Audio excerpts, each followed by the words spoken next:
वहीं दूसरी तरफ महागठबंधन में सीट शेयरिंग का पेच फंसता नजर आ रहा है। कांग्रेस ने अपने पत्ते खोल दिए हैं। सूत्र बता रहे हैं कि कांग्रेस 80 सीटों पर दावेदारी जता रही है और आरजेडी 150 सीटों से चुनाव लड़ना चाहती है। तो फिर बाकी बचे दलों का क्या? क्या कांग्रेस और आरजेडी मिलकर ही चुनाव लड़ेंगी या फिर अभी कुछ और होना बाकी है? महागठबंधन में फंस सकता है सीटों का मसला। 9 दलों के बीच कैसे होगा सीटों का बंटवारा? कांग्रेस और आरजेडी की दावेदारी में फंसे सहयोगी। महागठबंधन में सीट शेयरिंग को लेकर चर्चाएं होने लगी हैं। कांग्रेस ने अपने पत्ते खोल दिए हैं। जिन सीटों की चाहत वो रखती है उसकी जानकारी महागठबंधन के साथियों को दे दी गई है, तो आरजेडी ने भी अपने इरादे जाहिर कर दिए हैं। और इस पार्टी सम्मानजनक समझौता के पक्षधर है और हमने अपनी भावनाएं गठबंधन के शामिल पार्टियों को बताया हुआ है। 2015 में जितने सीटों पर हम लड़े थे, निश्चित रूप से इस बार के चुनाव में कांग्रेस की भागीदारी उससे ज्यादा की होगी। तो बानी की तो कोई बात नहीं है, लेकिन ये जरूर है कि राष्ट्रीय जनता दल पिछले बार से जो पार्टी का रुख है वो ज्यादा सीटों पर लड़ेगी। तो निश्चित तौर पर जब हमारी पार्टी ज्यादा सीटों पर लड़ेगी तो सीट ज्यादा लेके आएगी। तो पार्टी का भी लोगों का डिमांड है कि हम लोग ज्यादा सीटों पर लड़े। यानी कांग्रेस और आरजेडी ने अपनी मंशा जाहिर कर दी है।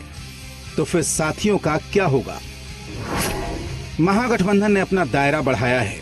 तीनों left party CPM, CPI, CPI-ML इनको साथ लाने की बात की जा रही है। इसके अलावा जेएमएम भी साथ आने को तैयार है। यानी महागठबंधन में कुल 9 पार्टी शामिल होंगी।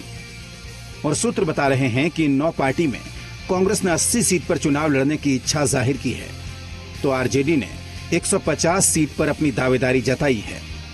तो फिर बाकी के 7 साथियों को क्या मिलेगा? क्योंकि लेफ्ट ने भी साफ कर दिया है कि वो 70 सीट से चुनाव लड़ना चाहती है। वहीं जेएमएम भी बिहार चुनाव में हिस्सेदारी चाहती है। तो फिर कुर्बानी कौन देगा? क्योंकि अभी तक हिंदुस्तानी अवाम मोर्चा, वीआईपी और आरएलएसपी ने तो सीटों पर दावेदारी भी नहीं जताई है। ऊपर से महागठबंधन के अंदर कोऑर्डिनेशन कमेटी के गठन का मसला पहले से ही अटका है। देखिए ना, हम पार्टी सीट की बात नहीं कर रही है, हम पार्टी सिर्फ कोऑर्डिनेशन कमेटी की बात कर रही है।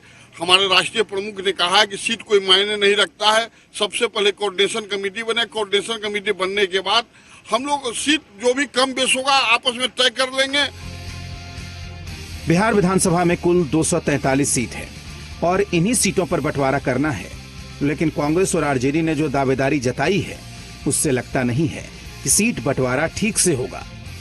और हालात ऐसे ही रहे तो महागठबंधन में बिखराव लाजिम है।